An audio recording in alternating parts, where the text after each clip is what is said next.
This is Sally with Marmy Quilting, and today I'm making this video to help those of you who are working on your Bloom Where You Are Planted block of the month. Now at Marmy Quilting we are going to use this pattern, but we are using Moda's Strawberry Lemonade fabric line. So in your kit you will have gotten this fabric key, and then you'll have one for each month also that will show, so you never can be confused which fabrics we're using for what pieces and for what part of the pattern.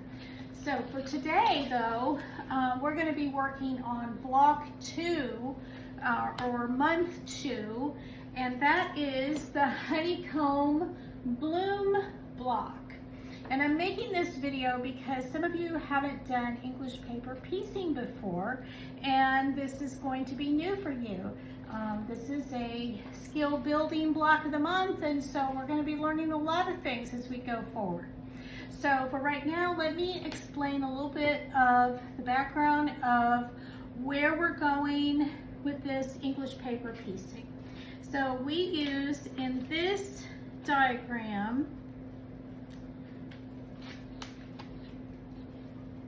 if you can see that there's one center hexagon, and then there are 6 hexagons around it, and those are cut in half. So they're, and if you do it this way, you can see they're vertical like that. They actually end up going on the quilt like that. So we'll show you the quilt layout. See this little hexagon right here with the stem, and up here with the stem. So that's where they go. But we today will need to cut templates and cut our fabric and put those on those paper templates. So let me show you that process. So first of all, I've included in your kit some template plastic, and I've gone ahead and traced from our pattern. Oh, here it is. From the insert in your pattern, you have H and I, the hexagon and the half hexagon. And so I have traced those onto template plastic and cut them out. And there they are. So to make the block or to make the pieces for block 2 or month 2, you'll need 2 center hexagons, the center of the flower, and you'll need 24 half hexagons. So we have 6 hexagons and they're in half, so there's 12 on each flower, and you're making 2 of those, so 24 total.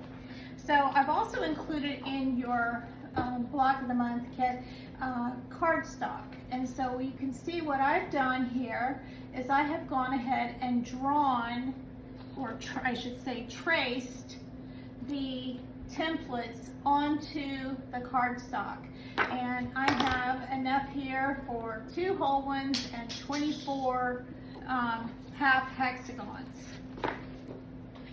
Other supplies that we're going to be using today, we're going to be using an Elmer's washable school glue. This is the purple stuff, but doesn't matter about the color because it's going to dry and disappear. I'm going to show you how we're going to use that, and it's going to be perfect for our needs for English paper piecing. You're going to need a needle. You're going to need some thread. I chose a light yellow. These are our fabrics right here. So I think the light yellow is a nice blend, but you could use white. That would be fine too. So for our fabrics for this month, we have the white background fabric, and we have a strip of the screen, which is the leaves, which you'll be piecing. So the rest of the fabrics, the other 12 fabrics here, are the fabrics for the English paper pieced EPP flowers. This pretty little orange one, that is your center of your flowers. So we're going to set that aside and cut that differently than the others. And the rest of these fabrics, there's 12 of them. we'll be cutting, remember we needed 24 of these, so we need to cut 2 from each fabric, okay? And 2 from this fabric. So I'm going to do that. So let me show you how I'm going to do the hexagons. I'm going to put this on here, and I'm not going to put it up to the edge. I'm going to put the template away from the edge enough, and I'm going to trace it on the back side just lightly with a pencil, just lightly. This is not a cutting line. This is just to give me a guide. And then I will use my fabric scissors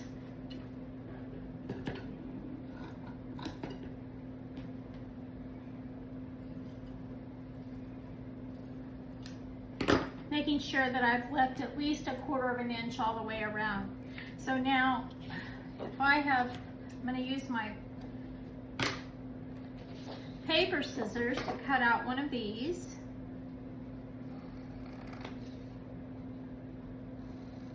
Hexagons.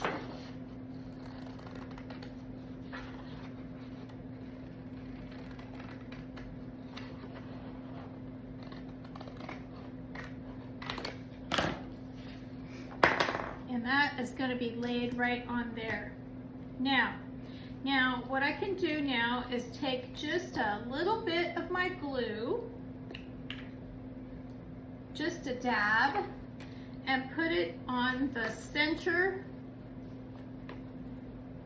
just like that, the center of my hexagon pattern. All right, so now it's kind of stuck to it. Now it's showing through on this side because there's a little bit of purple, but remember that dries clear, and later we'll be able to peel the paper right off, so it's no problem. But right now it's going to hold it to it while I use my paper scissors to cut around.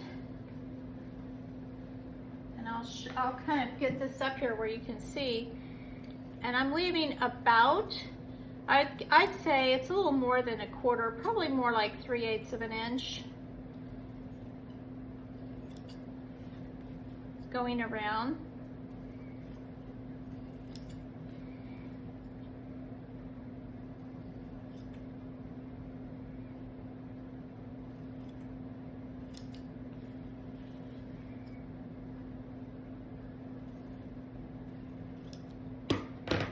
Okay, so now we have that. This is a big hexagon, okay? And the paper is, and the fabric is extended around all sides.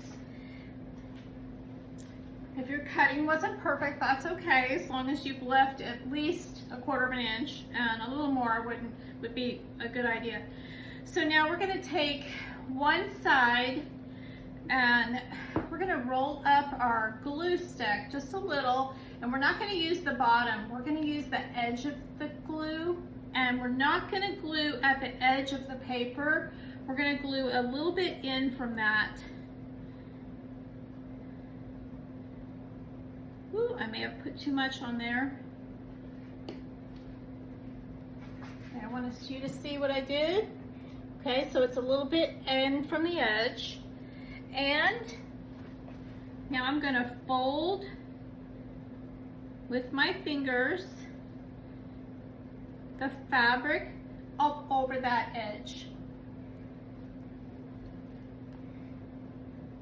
Okay, now we're going to continue working our way, and we're just going to work all the way. I guess I'm left-handed, so I'm working counterclockwise. If it makes more sense for you to work the other way, that's fine too. So again, using the edge of my glue stick, I'm going to mark it, and I'm also going to mark a little bit on the first edge of the fabric right here.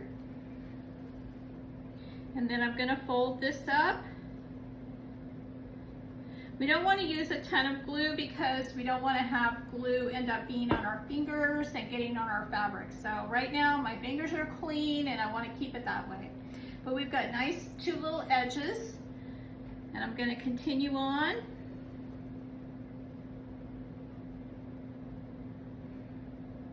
Notice how again the glue does not go all the way out to the edge of the paper. That's going to help later when we're trying to remove the paper, so don't go all the way. Next side. I'm also putting, as I said, a little bit. Okay, I'm putting a little bit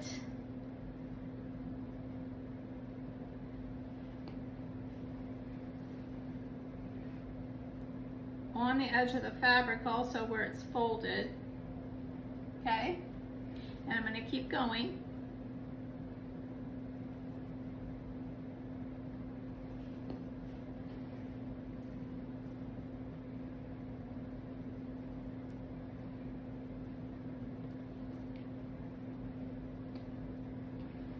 And the last side, and I'm putting a little bit on the fabric on both ends this time because I want to be able to fold that up and get it to stay down. Okay, now if I pick this up, you'll see that that is a nice clean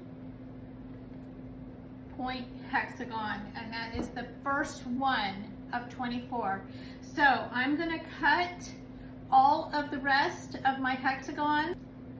Okay, I have been making lots of half hexies and 2 hexagons, and so now I stopped when I still had one to make because I found out the half hexies are a little bit more complicated and take a little extra step or two. So I saved one to show you. So here we go. So if I can get this where you can see it. Oh, and when I cut these, the fabric, I cut it in little rectangles. But as you can see,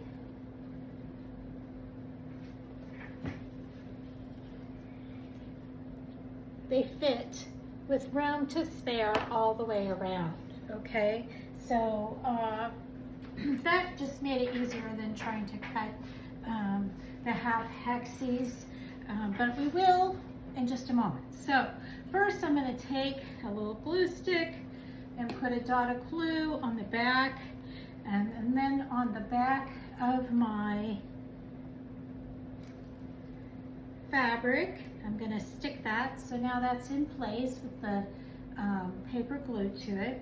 Now I'm going to take my fabric scissors and I'm going to trim about between 1/4 and 3/8 all the way around. And if you have a little more than that, that's totally fine. You know, it's even if it was a 1/2 inch, it wouldn't hurt it. So you want a nice generous seam allowance. So yeah, probably the 3/8 is a good thing to shoot for.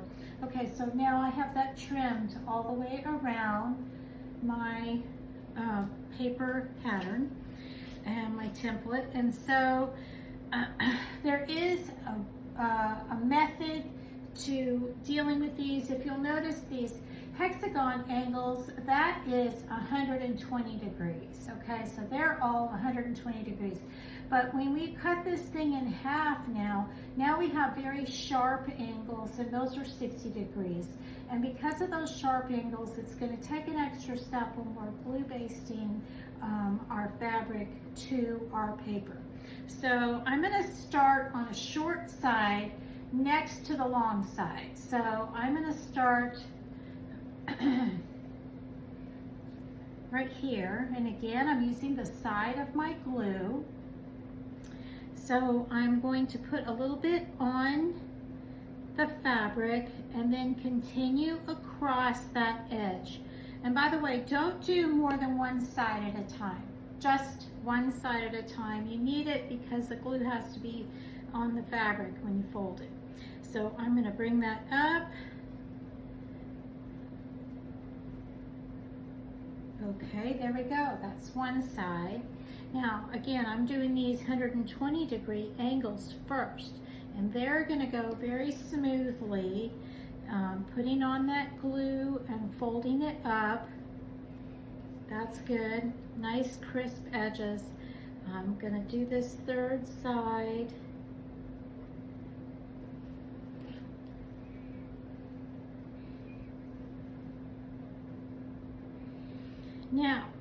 Now we're at the issue of how do we get crisp corners and crisp points on a 60-degree angle. So I'm going to show you here. What I'm going to do is put this up to the camera, and I'm going to put a dot of glue, and then I'm going to put it up to the camera where you can see exactly where I have put it on both sides. You see that glue? That's where I've put it. And now what I'm going to do is I'm going to fold down that point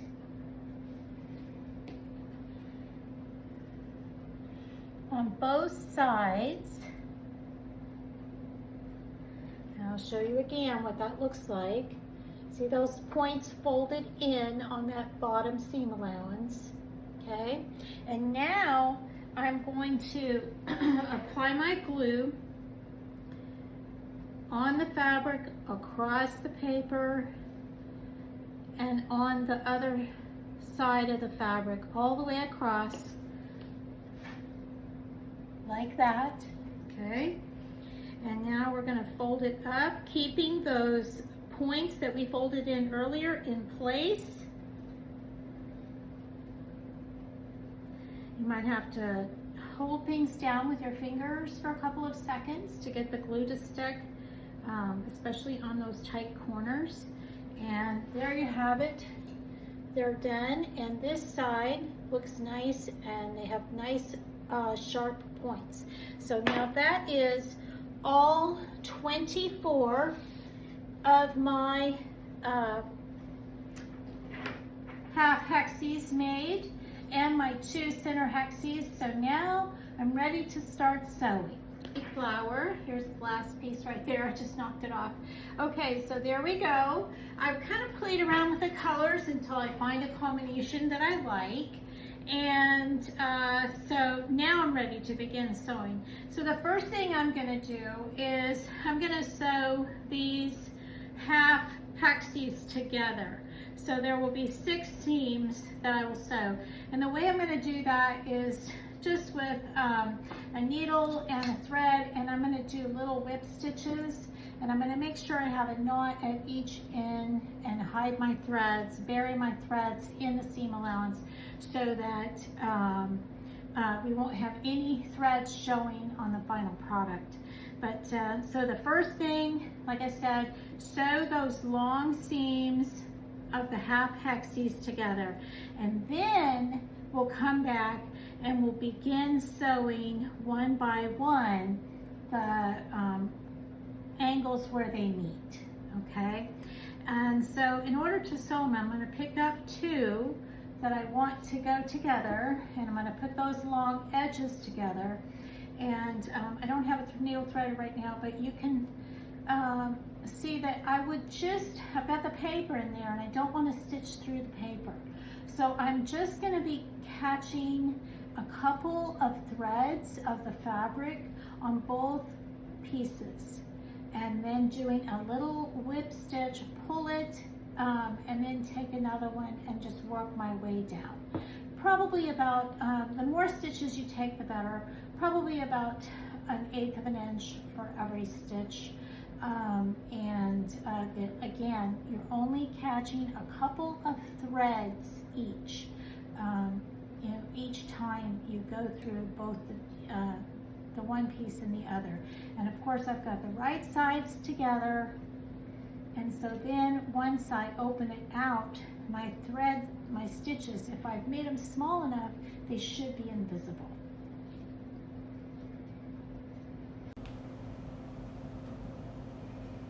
Okay, so we're back, and it's actually about a week later, and I've been working on this in my spare time, and it's taken me a good bit of time, and I've made this one all sewn together, and the papers have been taken out, and then afterwards I pressed it with a little bit of best press and got it nice and flat, and as you can see, it looks good to go.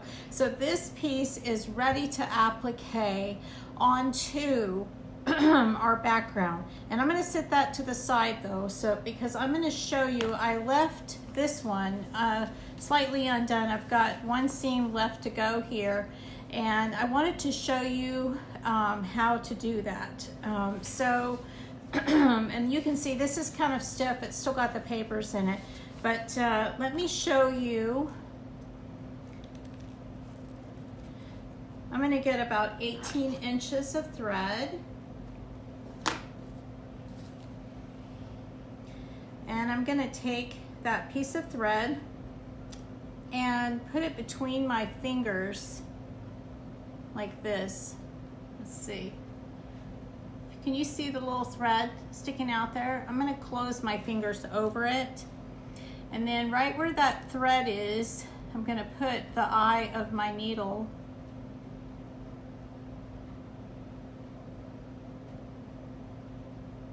and slip it right onto the thread.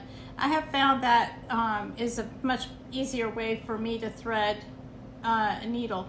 Now we're going to use a single thickness of thread, and so here's another little trick that I like to use. You may have your own tricks, but I tie a little square knot at the base of the needle, and it needs to be a square knot because it will work itself out as you're sewing if it's not. Okay, so it's still a single thread, but I've got a little knot at the base of the needle. And actually I may have not gotten a square knot because it seems like it wants to come out already, but we'll try it. Okay, so now I need to put a knot in the end of my thread, and so in order to do that, I'm going to take my needle and put my finger on it on the end of the thread where I want the knot to be, and then wrap it 1, 2, 3, and I'm going to go ahead and do 4 times. It makes a slightly bigger knot, and then pull that all the way off the needle and down to the end of the thread, and there you have a nice little knot. That one has a tiny loop in it, but that's okay. So I'm going to snip off the extra, and now I'm going to match up these on the back.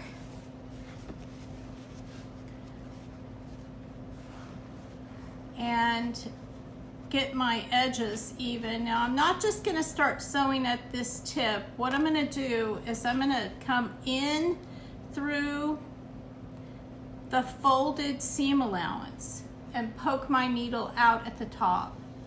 I didn't go through the card, but I went under the seam allowance that's glued to the card. Okay, and now I'm going to take a little bite of the fabric on both sides of each side and take one little stitch. Now after I've taken my first stitch, now I can do a knot stitch. So I'm going to take it another stitch in the same place and go through the loop. There it is. Okay, so now I just need to continue taking a bite, just a few threads, just a small bite, and not including the paper. I don't want to stitch in the paper, and do that all the way out to the edge. I think I said it earlier in the video, it's about 1/8 of an inch. I think it's a little smaller than that actually. Maybe not as small as the 1/16, but pretty small. I've got a lot of stitches in these. And the good news is this is something you can do while you're doing something else, you know, watching a show, or I literally did this during the Super Bowl yesterday, worked on it then. And of course my level of attention to the Super Bowl was pretty minimal. But I was there supporting my husband, so. So I'll continue out to the edge and I'll speed this video up and meet up with you again when we get to the end.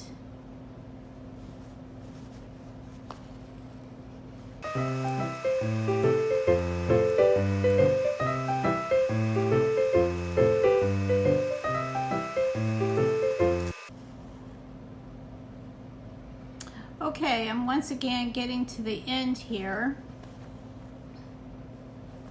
and my knot is about to come out. It did come out. Let me tie it one more time. It just, I don't know, I don't do very good at holding that thread on the needle when it's only one thickness, so I knot it, and it goes right through if the knot is at the base of the needle. Okay, so I'm going to take one stitch right at the edge, at the end there, and once I've got that one stitch in there, now I can do a loop and pull it through, and that's the same thing I did at the beginning. So that knots that ties that off, and you want to tie off every single seam. And now to end my thread, instead of just cutting it and having a loose thread there, I'm going to poke it in. Let me see if I can get where you can see this. I'm going to poke this in and down through the seam allowance to come out and bury my knot. So there we go. And now I can clip that. And that's why you don't see any loose threads all over this, is because all of the knots have been buried as I go in the seam allowance. So now this one is complete and sewn together. So now we're ready to take out the paper. So I just want to give you a little insight on that. And so you're going to very carefully start peeling up the seam allowance that was glued to the paper. And you'll find it comes off pretty easily. And don't try to pull it out though until you get it all disconnected. And then once you get it disconnected, remember we also glued it in the middle, so pull carefully in the middle to get it off there. And there we go. There's the first paper out. Now this starts getting very soft very quickly because that paper is gone. And so that is why I decided to press these with a little best press and get it nice and flat and nice and pretty to be able to ready to applique. So that's all I'm going to show you on preparing your applique, your EPP applique. And the next step will be actually putting the applique on the background. Okay, so it's time to applique. I'm going to go ahead and put this on my background. I'm using a design board here. This is one that I made myself with foam core board and batting and hot glue and some 2.5-inch strips glued around the edges. And there is a video online that shows you how to do that if you're interested. I know Lori Holt has put out a video on that. There's a couple others. I'm putting this 13-inch background piece on there, and I'm going to center my flower, and I'm going to check this. We're going to be trimming this off later, and I want to make sure that I've got it centered on here, and it's okay. I just, because we will be trimming it anyway, so it's okay. But this actually gets cut very close to here, and the bottom edge and the top edge might be in your seam. I'm not sure yet, but it looks like it's so close that it will be very close to the seam. Okay, so here's my finished applique, ready to be appliqued onto the background. And I'm going to show you my method. And I use this applique glue It has a little tip that when you buy it, it comes with this little black tip on it, and that screws off, and then you can screw on the little pink applicator tip. And so whenever I'm not using this glue, I wash out the tip and put the little black one back on, and that keeps it ready to go. And then there's also a little cap that you can put on the pink tip when you are like in the middle of using it and need a break or something, step away for a minute. So I'm going to use this applique glue. We used the stick glue in gluing the fabric to the cardstock, but I prefer this. This is a archival quality, and it's water soluble. So when this quilt eventually gets washed, this glue will just disappear. So anything that I'm putting on right now is not going to affect the final product in any way. It's just going to hold it in place for me to stitch it down. So let me show you how I do it. And by the way, we do carry applique glue in the shop. So let me show you what I'm going to do. I'm going to pull this back. I've already got it centered, and I'm going to put a dot in the corners and maybe once in between. If I've got a little edge here, I want to make sure that's turned in so it's not sticking out.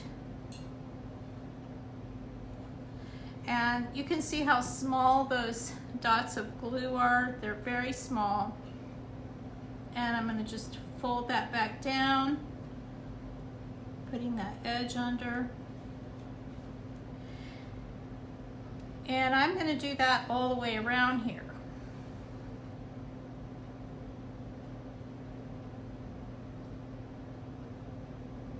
These are small dots, definitely not a lot of glue that I'm using here.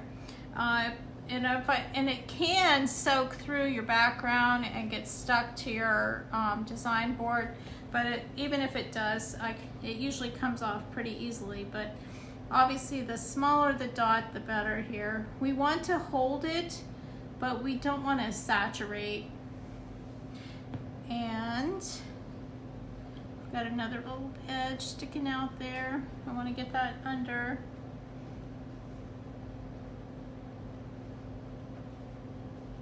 Okay.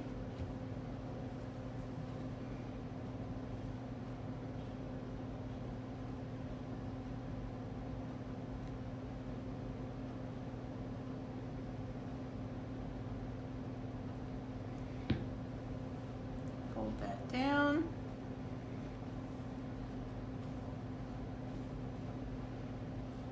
Couple more to do.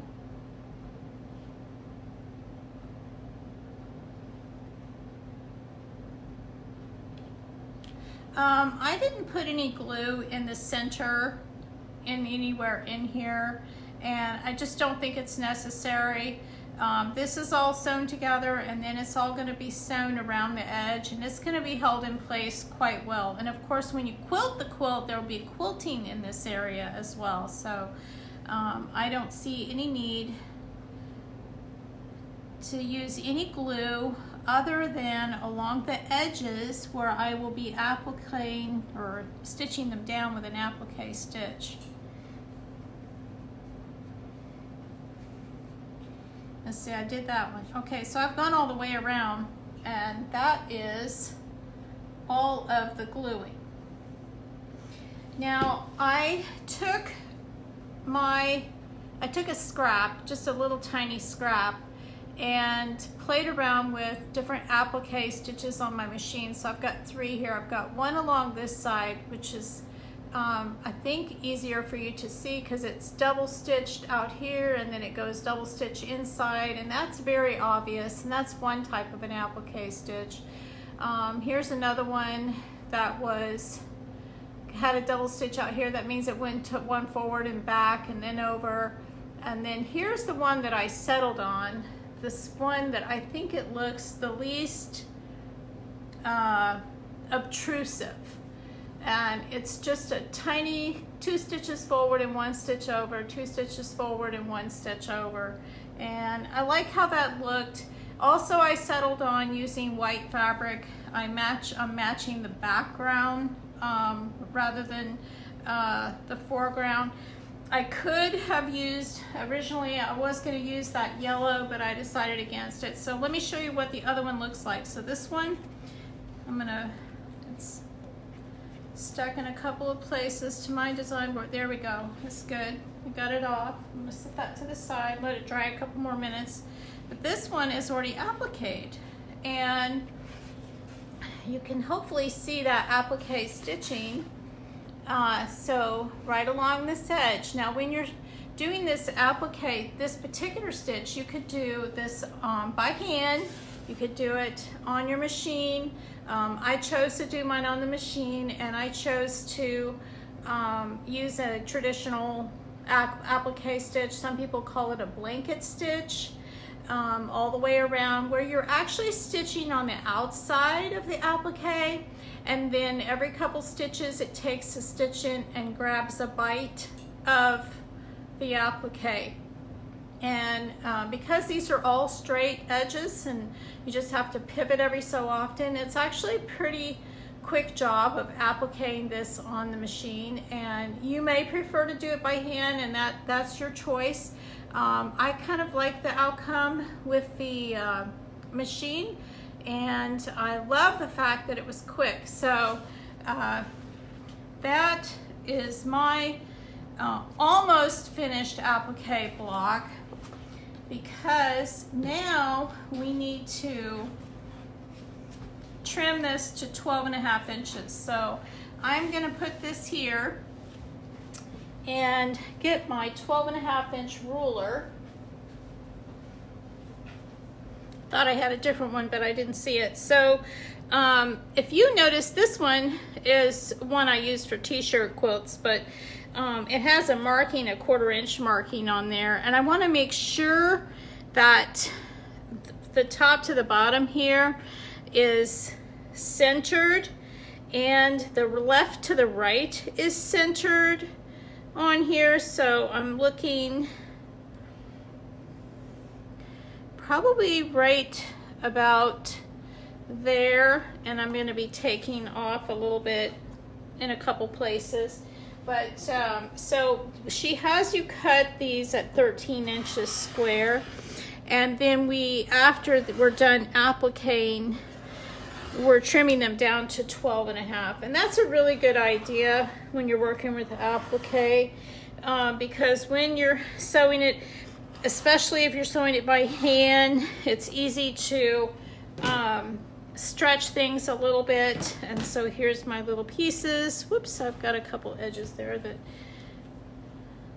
trying to work by the camera and might not have pressed hard enough. There we go.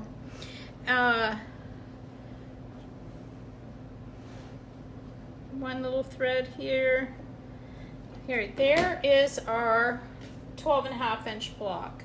Now, what I was saying was, on the right here, we've got a little bit less than our seam allowance. So it appears to me that with the pattern, at least my version is going to be right up in there, very close to the seam for that block. But that's okay, that's the plan. So that's one done, and I just need to applique this other one. And I just recommend that you play around with your machine if you're going to do it by machine, and if you're going to do it by hand, it's good to practice on a scrap also, just like I did, and decide what color thread, what size of stitches, and all that good stuff, and which stitch on your machine. I have a Janome, and they have several applique stitches in there, so I just played around with them and found one that I liked. So that is the conclusion of the EPP applique block video. I hope this has been helpful. I hope you are having as much fun as I am making this quilt. We'll see you next time. Bye-bye.